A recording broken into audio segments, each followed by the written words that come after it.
I'm standing here with head coach Stacey Rippetoe. Coach, can you just talk about today's Beanpot and your thoughts on the event overall? Sure. Everything ran very smoothly. We had quite a big tailwind out there, which made the water a little bit more choppy than usual, but all the crews from top to bottom handled it really well. We saw some great racing out of our varsity 8. They really found their rhythm, and they also were able to, I think, just find a little bit more of the moves they wanted to make during racing, and really saw things become more effective for them as they learned to row a little bit better. And that was something we hadn't been able to put together before today, so that was great.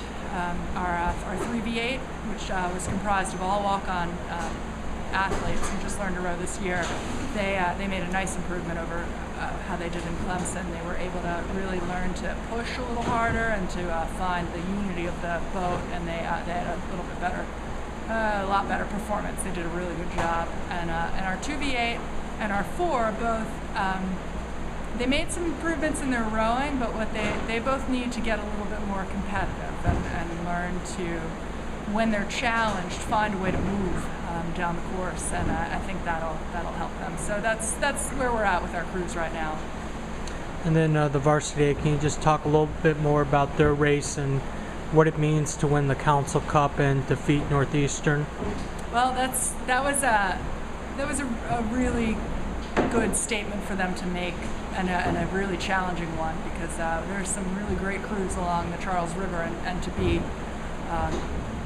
one of them it takes a lot of work. And they, as I said, they were able to find their rhythm a little bit better. They were able to unify. They've got some good horsepower in there. When they were challenged by Northeastern, they knew Northeastern would be fast. They knew that Radcliffe would be fast, and they also anticipated MIT and BC being, just having a good 5-boat race out there.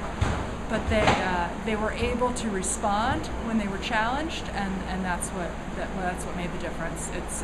We haven't been successful at winning that cup in a while, and we're really pleased to have that back, and to make sure that we keep building along the season. It's not a one-and-done situation with Northeastern, because we have the privilege of rowing in the CAA with them, and we're going to see them again. So just as we look to get faster, they will too, and we just have to make sure that we keep adding a little bit more to our performance each week. And it's kind of a weird situation in rowing where you have success with one boat. Right.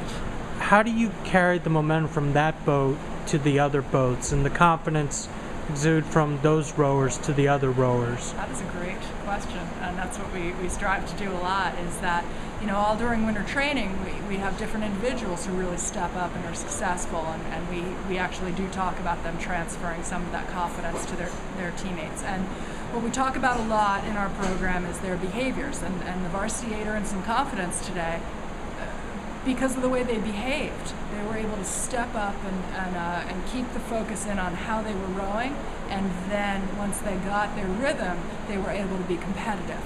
And that's how you build confidence. So I think being able to have a crew that's able to do that on any given day, no matter what crew it is, I think can spread to your team if the team understands that it's not just a given, and confidence isn't just something that magically is bestowed upon someone, but it's something that's earned through good behavior and really aggressive, patient rowing. And I think that will help. And it's challenging. I think if you're not in the varsity 8, you're going to get beat at practice. If the program's running well, you shouldn't be in the fastest boat. But I think that you can use your experiences being challenged to make sure that you stay tough and that you are able to improve your own rowing even when you're being challenged. And then, like you said, it's not one and done. There's a lot more racing to go. This is just the start, and a big one next week against Syracuse. You're defending the Kittle Cup. What is it going to take to retain possession of the Cup? It's going to take sharper racing than this week. It's going to take us making improvements over this week, and we're prepared to do that. That's what we're doing anyway. And you get to the starting line, and you have to put your best piece together, regardless of who you're racing. So we just want to make sure that we sharpen, and that we're moving into the phase of our training plan where